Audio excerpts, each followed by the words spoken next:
buenos días, queridos hermanos de la Iglesia Central de aquí de Libertador San Martín y de todos aquellos hermanos y amigos que se estén conectando para escuchar y para ver este culto a través de este canal de YouTube. Quiero darles a todos una muy cordial bienvenida y seguimos todavía con nuestros cultos por vía virtual.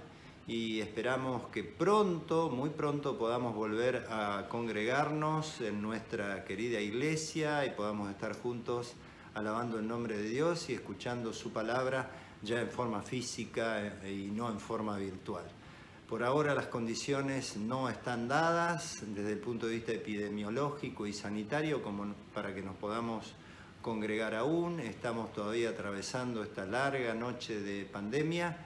Y es buena la oportunidad también para que en nuestros cultos y también en nuestros hogares, en nuestros cultos personales, sigamos orando y pidiendo a Dios que esta pandemia se termine pronto y que cuide, proteja, bendiga y restaure la salud de tantos amigos y hermanos que están con el problema de salud del coronavirus y que están atravesando estas situaciones. Y también agradecer porque Dios nos ha cuidado y nos ha protegido y mucha gente se ha recuperado de esta enfermedad en los últimos tiempos. Hemos visto muchos amigos, pacientes, etcétera, que se han recuperado y que ya están en sus hogares. Así que a todos un fuerte abrazo y un gran saludo.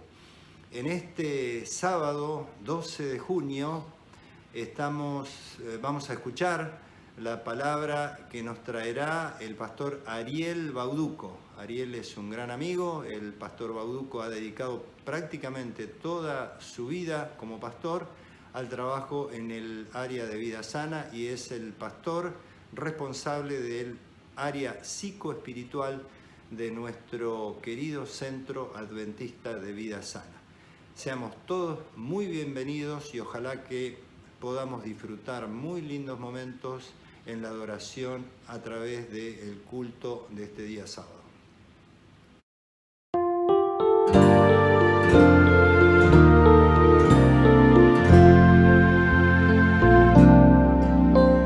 Sea exaltado el Señor, exaltado en el cielo y tierra, sea exaltado por siempre, exaltado su nombre.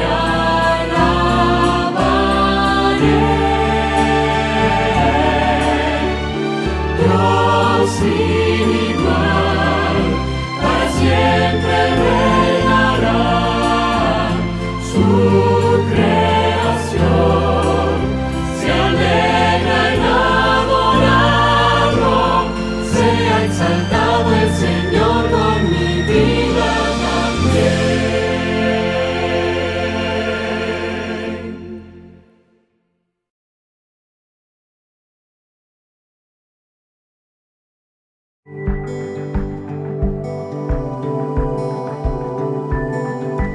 Probad y ved.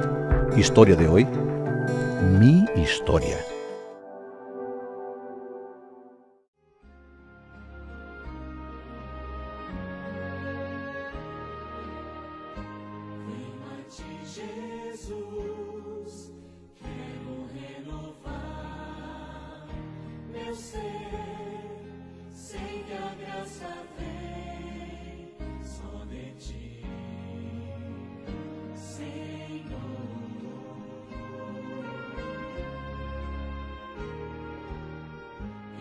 Hola Gabriel, ¿qué tal? Hola. ¿Cuánto tiempo hace que no nos vemos, no? Es cierto. ¿Cómo estás? Yo estaba cantando ahí y vi que pasabas y te detuviste. ¿Te gustó la Pasaba programación? por aquí, miré y me pareció interesante, pero ya me estaba yendo. No te vayas ahora. Es que me preguntaba si eras tú realmente, la vida que vivías, viejo. Cierto. ¿Qué te ha pasado? Es que antes yo no conocía al Dios que conozco ahora. Quería que ese mismo Dios también transformara tu vida. Está bien, cualquier día paso por aquí. Ahora me voy, que no tengo tiempo. A partir de ese momento, empecé a tener más contacto con los adventistas. Me ganaba la vida con una pequeña fábrica de confección de 65 metros cuadrados. Trabajaba día y noche con la esperanza de que algún día se tornara una gran empresa en el polo de confecciones de Caruaru, Pernambuco. Semanalmente estudiaba la Biblia con los hermanos de la iglesia y con el tiempo tomé la decisión de bautizarme. Señor Dios y Padre, tu hijo Gabriel tuvo un encuentro contigo. En ese encuentro, él pone su vida en tus manos. Que él pueda ser una bendición para tu iglesia, donde quiera que sea. Así que, Padre, para el perdón de sus pecados, siguiendo tu orden, yo como ministro del Evangelio lo bautizo en el nombre del Padre, del Hijo, del Espíritu Santo. Amén.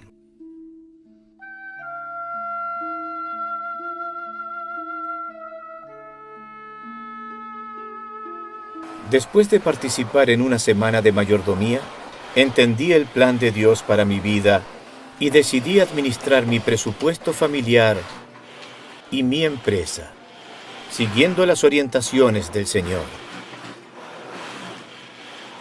Comencé a devolver sistemáticamente el diezmo santo y un 10% más en respuesta a las ricas bendiciones que yo estaba recibiendo en mi vida.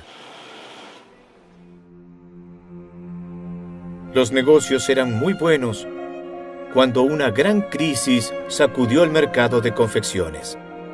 Muchos empresarios tuvieron que cerrar sus puertas, despedir a los empleados e inclusive vender propiedades para soportar esa recesión económica.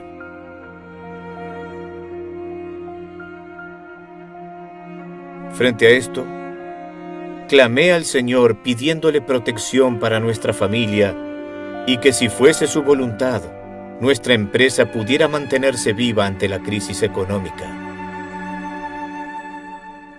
Mirando hacia atrás, después de 25 años, nos damos cuenta de lo maravilloso que es nuestro Dios, ya que Él siempre nos acompañó durante los días de alegría y también de tristeza. Ante ese amor, y con el tiempo, he aprendido a estar agradecido a mi Dios, devolviendo para su obra inclusive más y más ofrendas. Nunca me quedé más pobre por darle más al Señor. Hoy soy anciano en mi iglesia, tengo una familia bendecida y estoy siempre listo para servir a Dios en cualquier situación. Ahora, quiero invitarte para que juntos podamos adorar a nuestro Dios a través de los diezmos y ofrendas. Que el Señor te bendiga.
Para comenzarlo este culto vamos a orar, hermanos.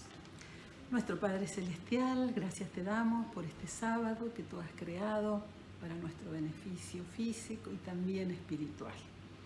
Rogamos, Señor, todos juntos, como familia de la Iglesia, que tu Santo Espíritu esté con nosotros hoy, que prepare nuestra mente, nuestro corazón, para poder entender el mensaje que has preparado para cada uno de nosotros a través del pastor. Entregamos este culto en tus manos de amor, agradecidos, Señor, por las muchas bendiciones que recibimos. Y te agradecemos por las hermosas promesas que tenemos en tu palabra, que nos aseguran que aunque a veces nos sentimos agotados, podemos estar solos, enfermos, tristes, pero sabemos que a los que aman a Dios, todas las cosas les ayudan a bien. Y tú has prometido, Señor, estar con nosotros todos los días hasta el fin del mundo. Agradecidos por tu amor oramos y pedimos estos favores en el nombre poderoso de Jesús. Amén. Amén. Como decíamos, este es el sábado correspondiente al misterio de la familia. Por eso deseamos que sea un culto de bendición para cada uno de nosotros y que hagamos de Dios siempre lo primero en nuestro hogar. Que podamos reunirnos cada día con nuestros hijos, que podamos hacer de nuestro hogar el lugar más alegre, más feliz, más auténtico, para que la familia sea un testimonio vivo para la predicación del Evangelio. Los invitamos que todos juntos escuchemos ahora la palabra que el Señor tiene para nosotros a través del pastor Ariel Bauduco. ¿Qué tal? Buenos días para todos. Es un gusto muy grande poder compartir esta reflexión en esta mañana de sábado, donde la Iglesia dedica un mensaje especial para hablar acerca de la familia. Bueno, estoy compartiendo este mensaje desde mi casa y espero que llegue de la mejor manera y que pueda ser un aporte para todas las familias que están escuchando este mensaje. Una alegría poder acercarnos y poder llegar con palabras que seguramente, o espero que les hagan bien como me han hecho bien poder prepararlas, pensarlas, orarlas y descubrir la cantidad de consejos que tiene la palabra de Dios, orientaciones relacionadas con la familia. Y en esta mañana, antes de abrir la palabra de Dios, os invito a que inclinemos el rostro juntos, donde estemos, y vamos a tener un momento de oración. Querido Dios, gracias por el tiempo que podemos dedicar juntos a reflexionar sobre tu palabra. Rogamos que bendigas a cada una de las familias que representamos y que podamos encontrar, Señor, consejos, sabio, dirección, amonestación también para cada uno de nosotros y que podamos ser inspirados, Señor, para poder seguir adelante construyendo familias saludables, familias felices, familias que sigan haciendo lo que tú quieres que hagamos. Oramos en el nombre de Jesús. Amén. Hablar de la familia, hablar de lo que Dios quiere para cada uno de nosotros, es un tema vasto, ¿no es cierto? Y es un tema que nos convoca no solamente en este sábado especial, sino una necesidad que todos tenemos de estudiar, de aprender, de recibir ayuda, de dar ayuda, y como iglesia, como dice uno de los libros que leía al preparar este sermón, Las familias de Dios, de Karen y de Ron Flowers, decía que la familia es, la ilustración que usaba es el corazón de la iglesia. Y me gustó esa ilustración, el corazón de la iglesia. La familia, el corazón de la iglesia, que late, que impulsa sangre, que impulsa vida, pero que a veces ese corazón se enferma, está con algún problema, necesita ayuda, necesita una medicación, a veces está con hipertensión o tiene algún problema, y a veces las familias también están con alguna dificultad. Y tal cual es la familia, tal es la iglesia, porque la familia influye en la iglesia y por supuesto que la iglesia influye en la familia. Así que son dos instituciones, podríamos decir que la iglesia es una familia de familias, ¿no? Y uno puede observar a lo largo de las Escrituras, sobre todo en el Nuevo Testamento, que la iglesia era en la casa, ¿no? En esa coinonía, en ese encuentro. Muchas veces se daba en las casas de las familias que recibían el mensaje. También podemos observar que fueron las familias las que compartían el mensaje entre sus hijos, los esposos, y cuando una miembro ingresaba a la iglesia de Dios, la familia, ¿no es cierto?, acompañaba.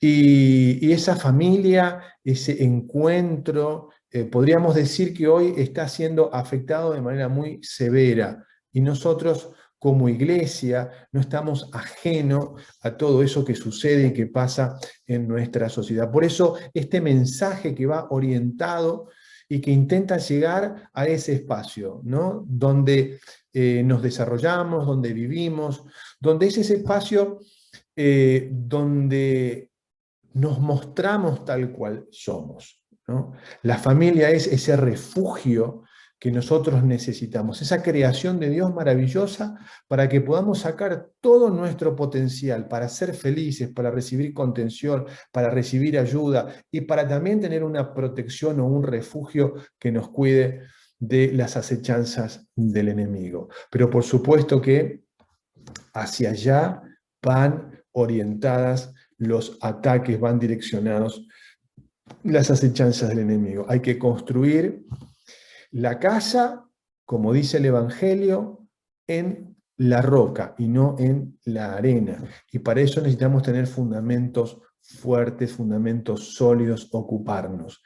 La familia no está constituida por objetos. La familia está constituida por personas, por sujetos, por individuos. De diferentes formas esa estructura se puede dar. Tal vez algunas más tradicionales, o familias ensambladas, o familias monoparentales, o los abuelos que se hacen cargo de los chicos. En fin, hay una cantidad de formas. Inclusive en el Antiguo Testamento podemos ver algunas características que tenía esta familia, pero sin embargo podemos concluir que Dios instituyó un modelo de familia, donde el padre y la madre dejarán, ¿no?, a sus padres para formar y ser una sola carne. Habla de una institución donde hay individuos que dejan a ambos, a sus familias de orígenes, para ir a formar una nueva familia, y a partir de ahí, a partir de la procreación y del amor que se genera, poder avanzar en este proceso, ¿no?, de la conformación de la familia. Y hemos visto a lo largo de la Biblia que la palabra de Dios tiene una cantidad de elementos asociados con la familia, ¿no? Podemos ver principios que tienen de relaciones básicas, ¿no? Tengo apuntados algunos acá. Por ejemplo, el libro de Proverbios habla mucho sobre la comunicación, sobre la palabra, sobre no ser ásperos, sobre escuchar, sobre no herir.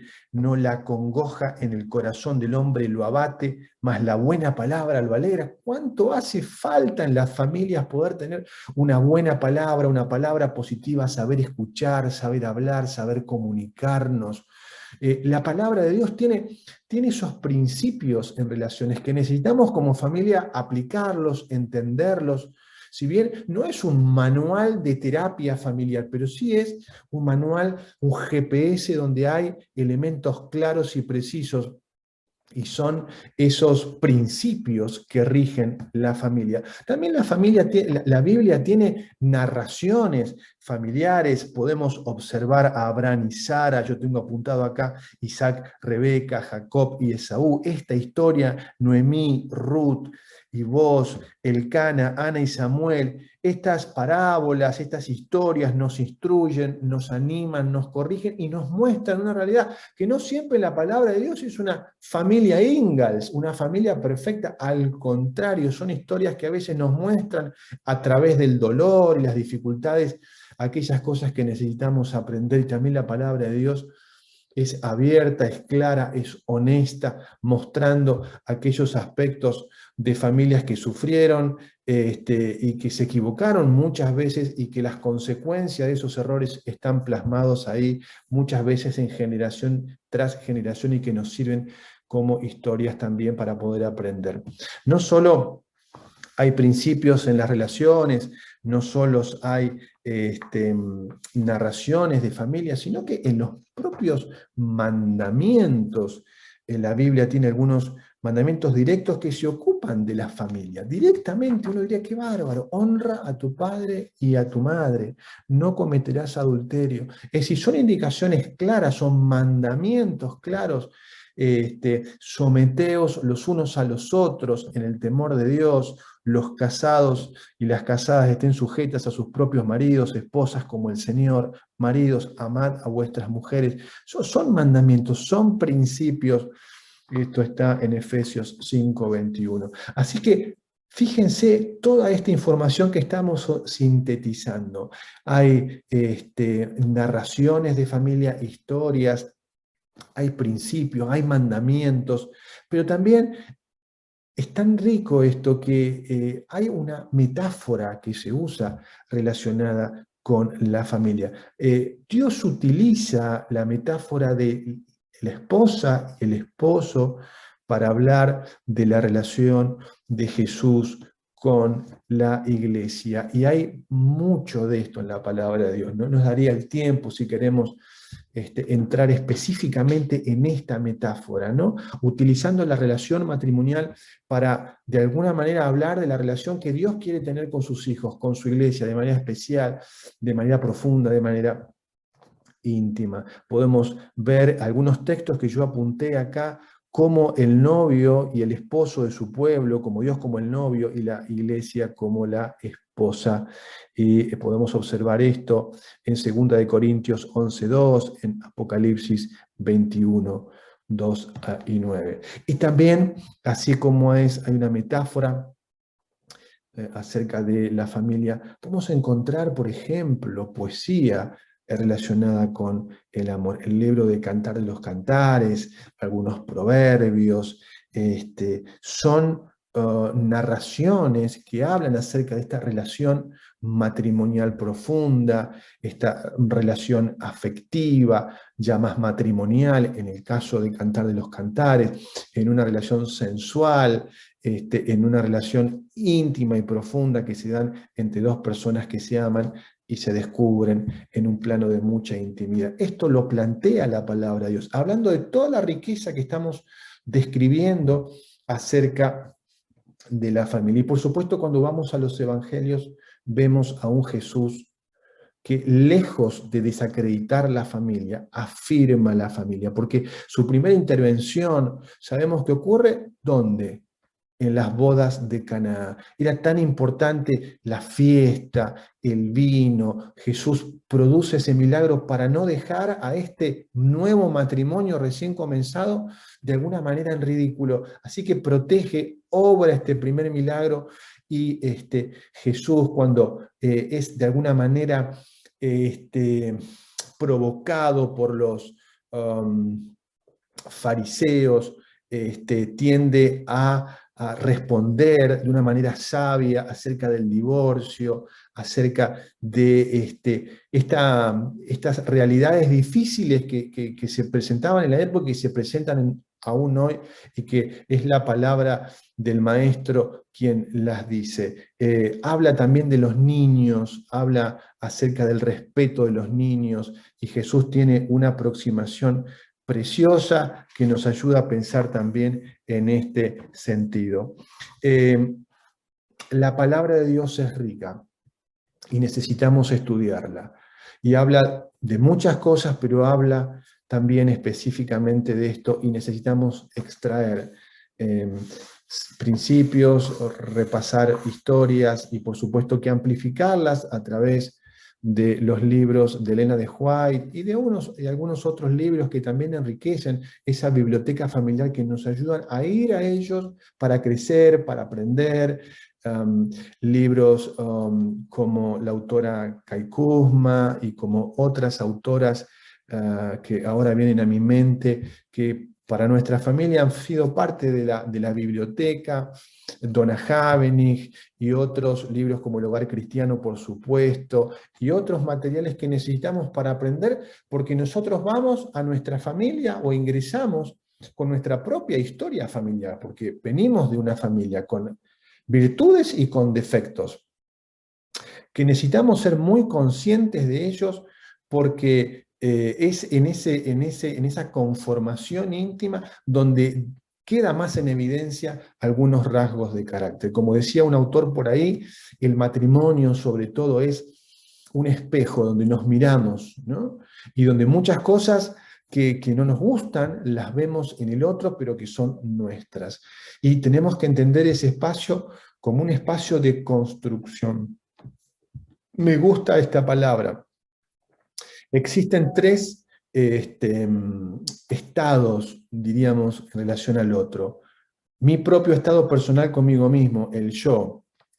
El tú o el otro, que tiene que ver con lo que hace la otra persona, pero cuando nos unimos en una familia, en un matrimonio, construimos algo, estamos juntos y existe el nosotros. Yo, tú y el nosotros. Y el nosotros es ese estado especial, es ese estado de encuentro. Para lo que hemos jugado deportes de equipo, es el equipo, es el grupo, es la unión, y eso tiene una fuerza especial, donde yo necesito ser consciente que soy responsable también de cómo vive ese equipo, esa familia cercana, así como podríamos decir, la familia de alguna manera impacta en la iglesia, yo como individuo impacto en la familia, a través de mi presencia, a través de lo que hablo, a través de cómo tomo en cuenta al otro. Claro, ahora pasa que podemos estar bajo el mismo techo, diciéndonos familia, pero cada uno en su propio mundo. Es decir, es una familia que está desperdigada, que está dividida, cada uno haciendo su propia historia, podríamos decir así. Y esto no es el plan de Dios. El plan de Dios es que aprendamos a interactuar, a relacionarnos, a amarnos, a querernos, a respetarnos, a fortalecernos, porque es ahí, en ese núcleo básico, donde uno se siente valorado, apreciado, respetado, y muchas veces esa motivación, ese entusiasmo, es el que nos proyecta, el que nos lanza a nuevos desafíos, a partir de esa familia que cree, que confía, que nos motiva y que nos empuja. De lo contrario, también hay familias que han sido un chaleco de plomo, como decía alguna persona conocida, tirando para abajo, desacreditando, muchas veces con ironías, con burla o con descalificaciones. Vos no sabés, vos no. Pues qué triste que es cuando vemos en las familias esas realidades, y es ahí donde la familia no cumple la voluntad del Señor. Es por eso que la reflexión de esta mañana está orientada a pensar un poco en nuestro Maestro. Hoy quiero compartir, y quiero que me acompañen al libro de Marcos, esta familia que armó Jesús. Si bien Jesús nace en una familia terrenal, ¿no?, desde el vientre de María, y tiene hermanos, y nace en un vínculo terrenal, y está el esposo de María que lo recibe a Jesús como su hijo, y lo crían en ese ambiente fraterno, y le dan amor, y lo ayudan a crecer y a desarrollarse, y creo que José tuvo un rol espectacular en ayudarlo a desarrollarse en la carpintería, en el desarrollo físico y en el desarrollo de las habilidades. Jesús en un momento dice, arranco y armo mi propia familia. Claro, armó una familia muy especial. Él armó un grupo, un equipo al que lo llamó sus discípulos. Esa fue la familia de Jesús. Es interesante esto, porque él establece para la predicación del Evangelio un grupo, un equipo, una familia a la que él elige. ¿no? Y establece una forma de relacionarse que va a ser de alguna manera, a partir de la relación que él tuvo con los discípulos, una guía que nos va a servir a nosotros también para nuestros propios equipos, para nuestras propias familias. Cada una familia diferente, una familia de personas a las que él llamó, donde había características diferentes, pero había algunos principios que ocurrieron en estas relaciones, donde Jesús de alguna manera nos quiere enseñar a nosotros que formamos parte de ese equipo que se llama familia, a que tomemos en cuenta. Y Jesús de alguna manera nos está diciendo a la familia de la actualidad: hey, si yo tuve que pasar esto con mis discípulos, ¿cuánto más ustedes seguramente pasarán alguna de estas cosas con su propia familia? Tengan paciencia, sean perseverantes, sepan que estas cosas pasan con los seres humanos, aprendan y sigan para adelante. Es muy lindo saber que en el libro de Marcos nos cuenta que Jesús llamó a pescadores, ¿no? Él los invita a ser parte de su familia. Es interesante que dice que andaba junto al mar de Galilea en el capítulo 1 de Marcos y llama ahí a Andrés, y después también llama a Jacobo, hijo de Zebedeo, y después va a seguir llamando a otras personas más, y sabemos que establece su grupo familiar, diríamos así, este grupo de hermanos, ¿no? Podríamos decir que realmente eran hermanos que se conocieron ahí en pocas semanas o días y se conforman con 12 personas, ¿no? 12 personas que de alguna manera empiezan a interactuar, empiezan a entender que había una misión que era hacia afuera, porque Jesús los mandaba, pero Jesús no solo los mandó, sino que también interactuó con ellos a lo largo de esos años para formar y corregir y acompañar y mostrar y marcar y escuchar y amar y poner límites y abrazar a ese grupo de personas con una serie de dificultades personales que Jesús las tuvo en cuenta, como nos pide a nosotros que tomemos, que tengamos en cuenta a las características de las personas que están al lado nuestro. Y muchas veces los fracasos familiares son por no tener en cuenta la necesidad del trabajo que hay que hacer.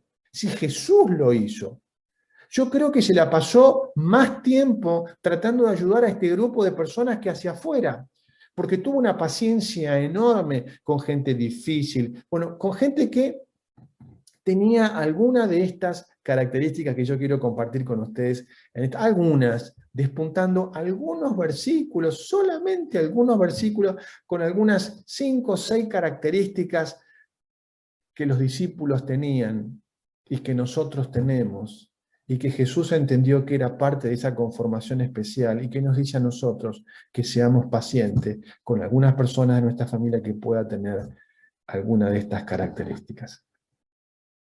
El capítulo 4 de Marcos, versículo 38, dice que estaban en una tempestad, en un problema. ¿Cuántas veces las familias atraviesan problemas, no?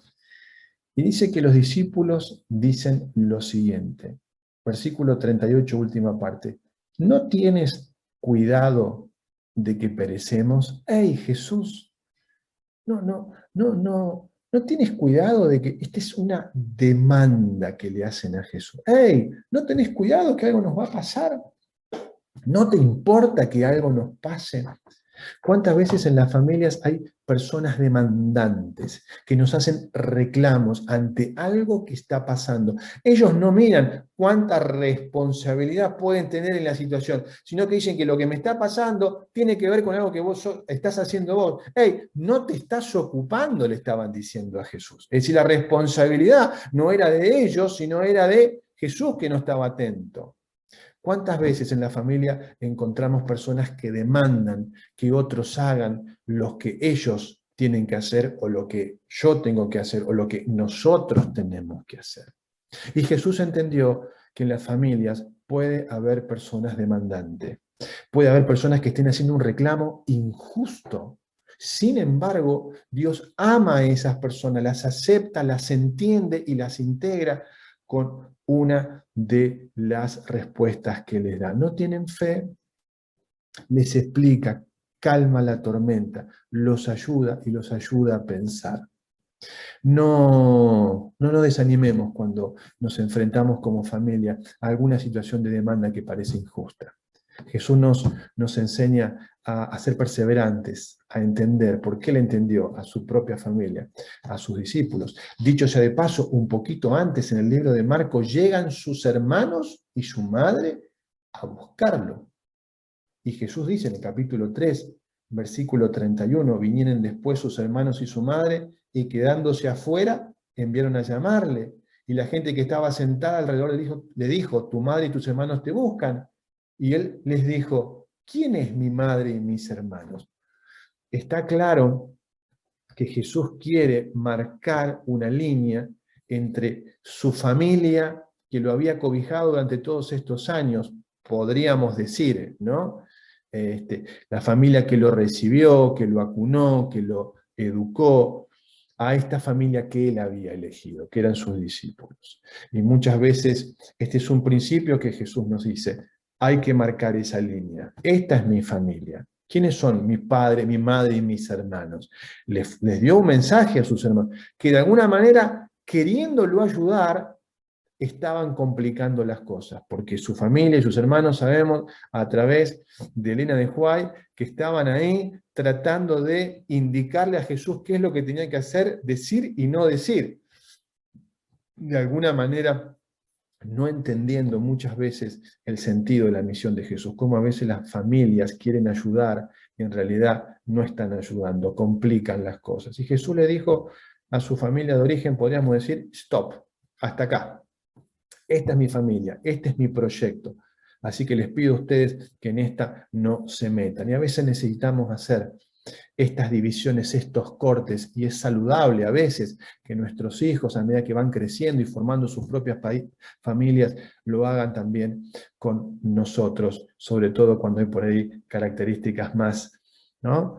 Controladoras o querer estar en todo, y qué saludable que es a veces, ¿no? Que se pongan estos límites y estos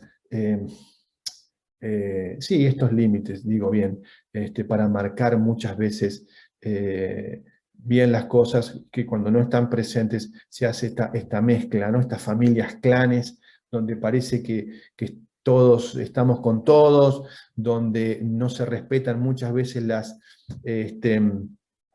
líneas limítrofes, y a veces los padres queriendo opinar se meten en la vida de los hijos, y a veces los hijos construyen sus propias familias, y a veces los padres opinan, o los hijos opinan de los padres, y a veces se termina haciendo una mezcolanza que para nada es saludable. Hay que definir muy bien esos límites, hay que definir muy bien esas fronteras.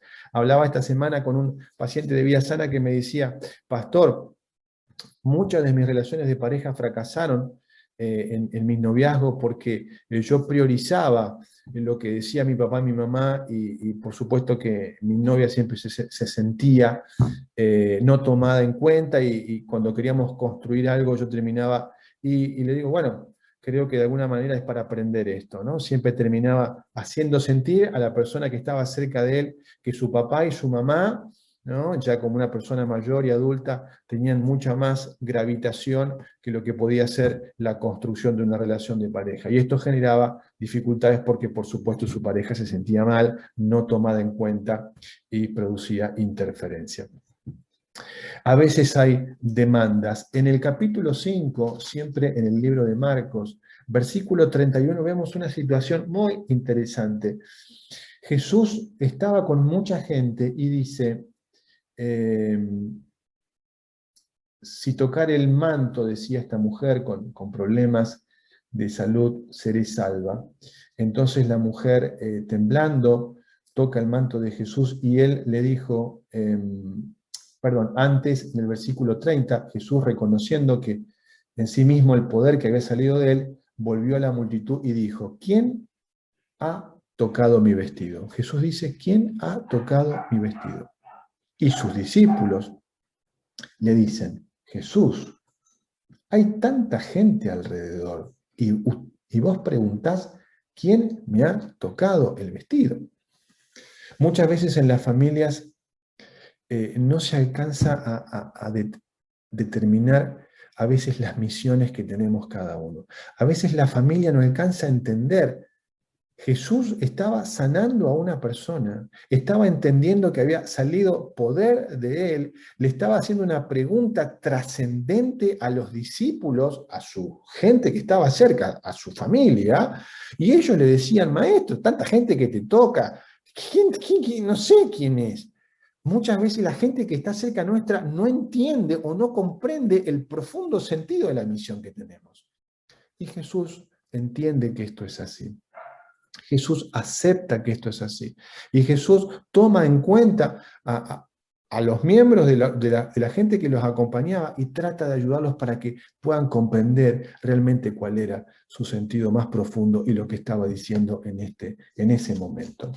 En Marcos 6:31 podemos observar que muchas veces las familias están agotadas y cansadas. Jesús les dijo, venid vosotros apartes a sus discípulos, a un lugar desierto y descansad un poco, porque eran muchos los que iban y venían, de manera que ni aún tenían tiempo para comer. A veces en las familias hay cansancio. A veces en la familia no hay tiempo ni para comer, ¿no? A veces las familias están agotadas, ¿no? Y Jesús lo entiende a esto. Jesús lo entiende. Y por eso le dice a sus discípulos, vamos aparte, descansemos un poco. Los saca, vamos aparte. Y qué saludable, qué principio que nos da Jesús acá para decirnos a nosotros que como familia, a veces cuando hay algunas personas que están un poco cansadas, un poco saturadas, en lugar de exigirles más, no, bueno, tenemos que seguir con la misión, tenemos que seguir predicando, Jesús para y dice, tranqui, vamos aparte, vamos a parar un poco, descansen. Qué lindo mensaje que es. Jesús les dijo a sus íntimos, vamos a descansar un poco. Qué bueno es que vos le digas a tu familia, a veces cuando los ves cansados, vamos a descansar un poco, vamos a retirarnos un poco, ¿no? Vamos a recuperar un poco esa energía. Pero también Jesús entendió que en las familias, capítulo 9, 33, ¿no? Dice que llegó a Capernaum con sus discípulos y cuando estuvo en casa les preguntó, ¿por qué disputaban entre vosotros en el camino? ¿Por qué se peleaban? Y si hay algo que muchas familias podemos coincidir, es que la pelea es casi un ADN, una parte fundacional, podríamos decir, ¿no? No hay familias en la que no aparezca alguna discusión, y es saludable cuando así se da. Por eso Jesús lo entiende. ¿Por qué están discutiendo? ¿De qué discuten ustedes? No es que Jesús no quiso que sus discípulos discutieran, no, permitió que haya confrontación, permitió que haya una discusión en un marco, ¿no? Que también Jesús lo reglamentó y lo ordenó, pero los discípulos discutían y Jesús aceptaba que discutían y trataba de ayudarlos en sus discusiones para que entendieran cuáles eran las temáticas de discusión y cómo afectaba y la profundidad de los temas. Pero Jesús aceptó de alguna manera que su gente discuta y nosotros tenemos que aprender también a discutir sanamente, a plantear las diferencias y ordenarlas de manera sana para poder ni callarnos. Bueno, como decía alguien, yo no voy a hablar de estas cosas porque prefiero no hablar, prefiero la paz, prefiero que no haya discusión. No era el plan de Jesús, de sus indios. No, ¿de qué están discutiendo? ¿Qué les pasa? Hablemos de lo que nos pasa. Cuenten, yo los observé. No es que Jesús dijo, bueno, estaban peleando, hagamos que no pasa nada, ¿no? En mucha gente, y a veces cuando hablo con las parejas, los hombres somos lo que muchas veces no queremos hablar de algunos temas que son necesarios hablar. Y Jesús nos dice, ¿qué estaba pasando? ¿De qué estaban discutiendo? Cuéntenme. Él invita para que la gente comparta. Y cuando hay discusiones, mucho más.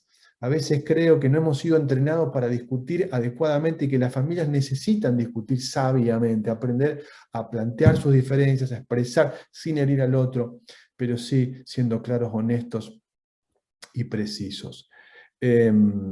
También Jesús en el capítulo 10, versículos 37 y 41 nos muestra que no solo discutían los discípulos, ¿no? Sino que podemos observar que en el versículo 37 ellos dijeron: concédenos que en tu gloria, capítulo 10, 37, nos sentemos el uno a tu derecha y el otro a tu izquierda.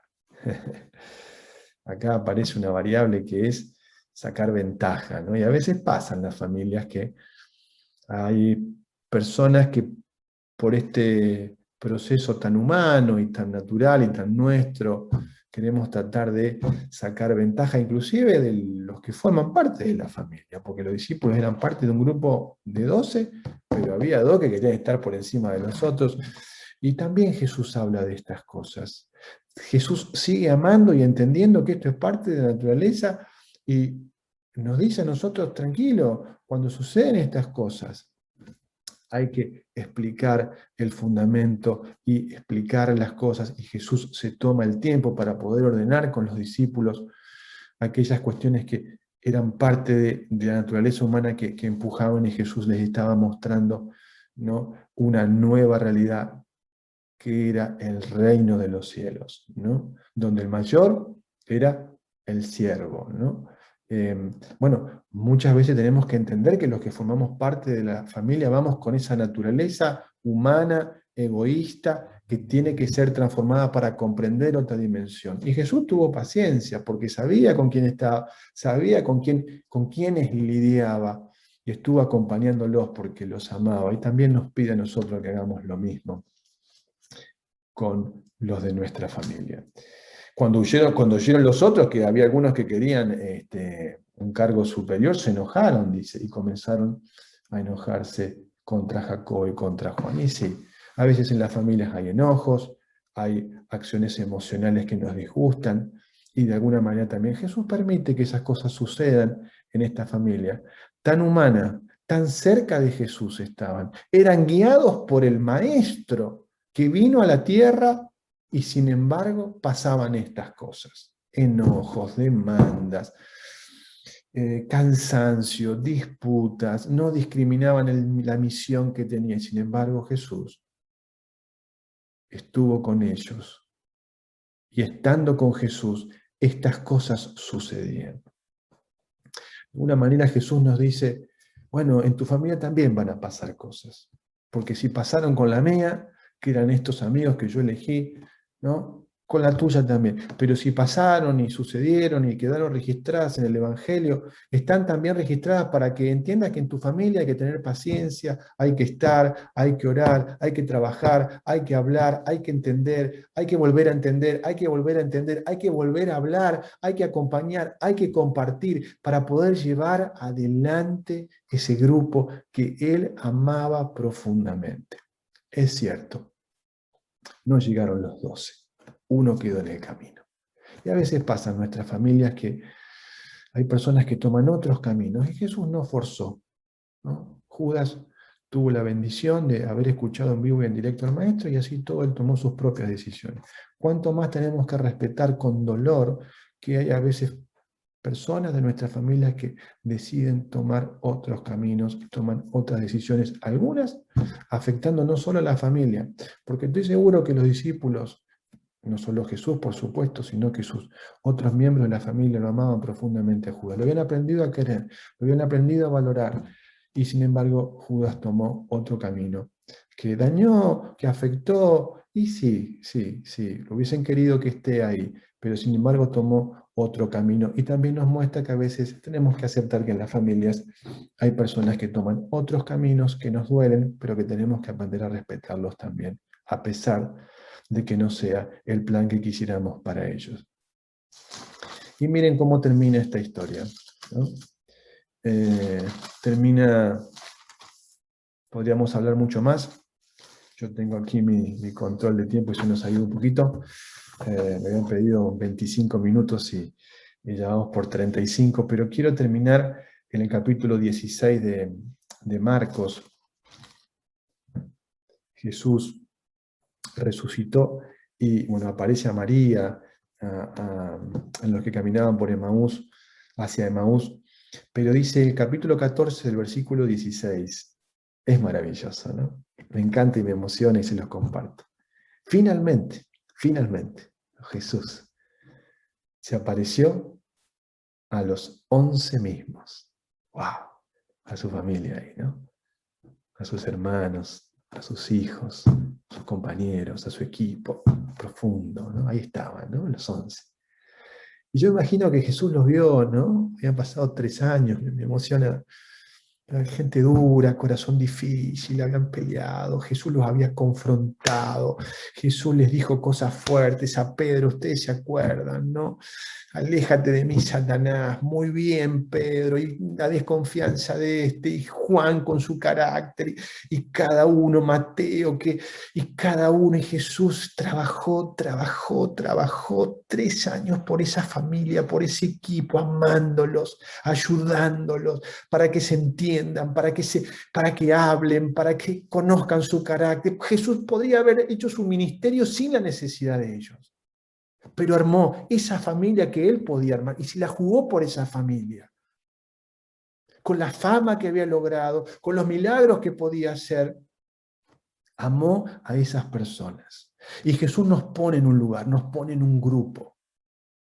El grupo puede ser la esposa, el esposo, los hijos, nuestros padres, algunos amigos especiales. Tenés que definir eso. Y ahí trabajar, ahí insistir, no mirar para otro lado, no irnos porque Jesús no se fue. Inclusive cuando resucitó volvió ahí a ellos. Y dice, finalmente se apareció a los 11 mismos. Y estando ellos sentados a la mesa, les reprochó su incredulidad y dureza de corazón. Seguía Jesús entendiendo y trabajando con esta familia. Los amaba tanto, ¿no? Ese primer encuentro, ahí, ¿no? Les dijo cosas fuertes, los confrontó con su incredulidad. Lo habrá dicho de manera afectuosa, cariñosa, porque no habían creído. Bueno, era como una lección más que él hizo, porque nunca dejó de hacer cosas para hacer crecer a su familia. E inclusive después de haber resucitado, llegó y le dijo, no crecieron ustedes.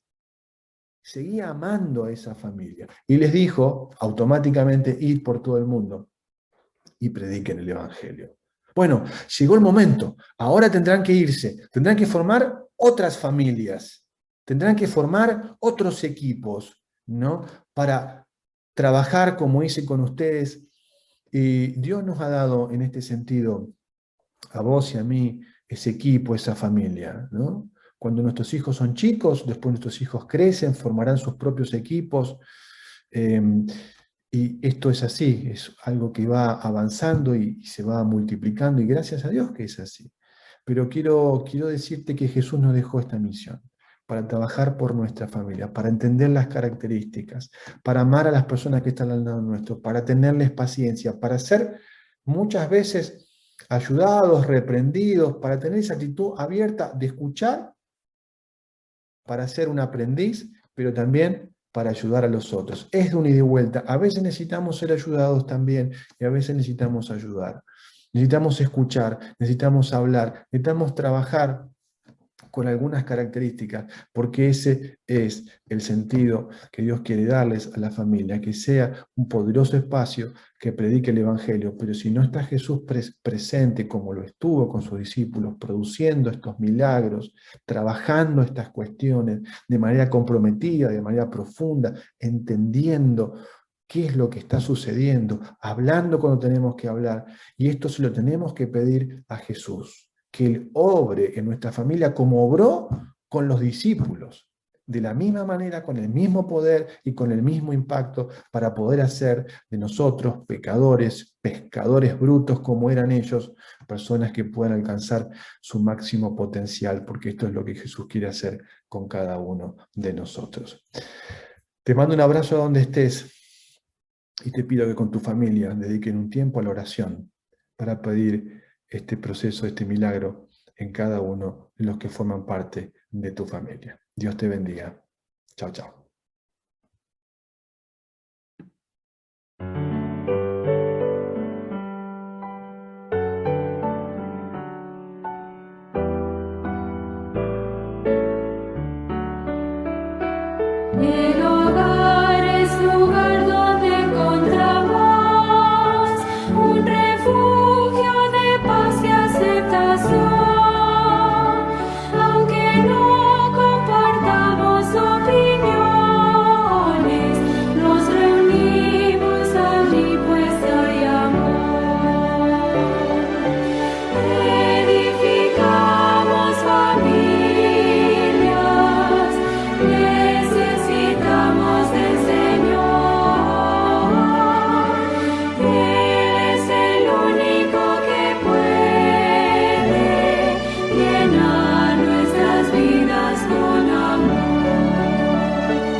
Los invito a orar para finalizar este culto.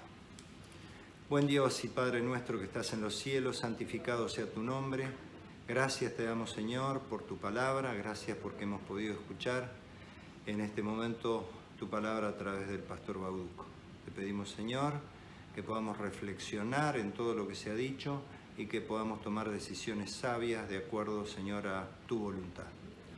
Te pedimos que bendigas, Señor, a los enfermos de tu pueblo, que bendigas, Señor, a todos los pacientes que están internados, a aquellos que están evolucionando esta fea enfermedad del COVID, que puedan recuperarse pronto y que todo eso sea para gloria y honra de tu nombre. Bendice esta comunidad, oh Dios, para que podamos seguir siendo una colina de la esperanza, que podamos ser una iglesia, Señor, que pueda llevar luz en medio de la oscuridad a las naciones que nos rodean. Nos encomendamos, Señor, en tus brazos de amor y misericordia y pedimos tus bendiciones y cuidados y lo hacemos en el nombre de Jesús. Amén. Amén.